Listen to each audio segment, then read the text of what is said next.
Kenya and Chaka Mali, right? That the minute we start saying there's a value in this waste, there's also a job creation potential. If it gets collected, recycled in a proper way. So a lot of what we're doing with Kepro now is also reaching all the CBOs of Kenya, so we can start the awareness and education of the youth, so we can transform them from informal waste pickers that basically don't earn anything into formal workers with a contract where they can get paid maybe through the M-Pesa system in the future. James, looking at the country, our GDP, of course, and how our economy has been behaving, it's not been very favorable to Kenyans.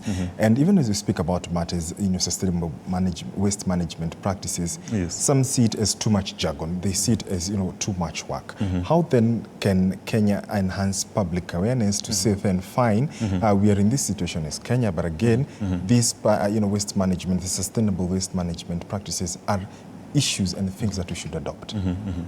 Yeah, I think that's a very valid question, and we understand, of course, in the Kenyan context, you're coming from quite a lower platform as far as awareness and issues of behavior change are concerned.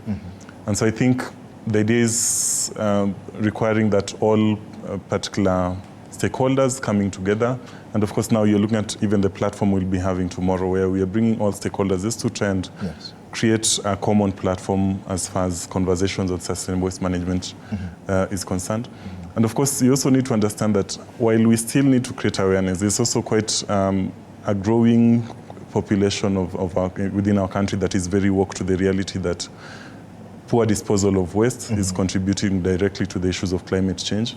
And of course, also speaking to other fundamental issues that are being discussed during the INC. So in terms of awareness, it's going to take quite a lot in terms of what is required and instigate behavior change. But the immediate strategy that is going to be taken, and we are encouraging, of course, working with government, is that all stakeholders come together, speaking with one common voice, that there is need for proper disposal of waste. And of course, now we also have the backing of the law. Right from the household level, now the law requires that you have to separate your waste.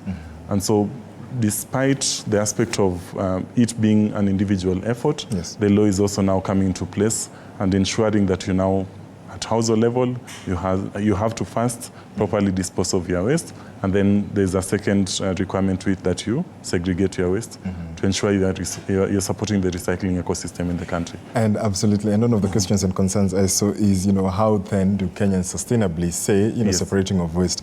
I mean, by the time you're telling someone to separate their waste, is it even affordable to buy these bins to be able to separate that waste?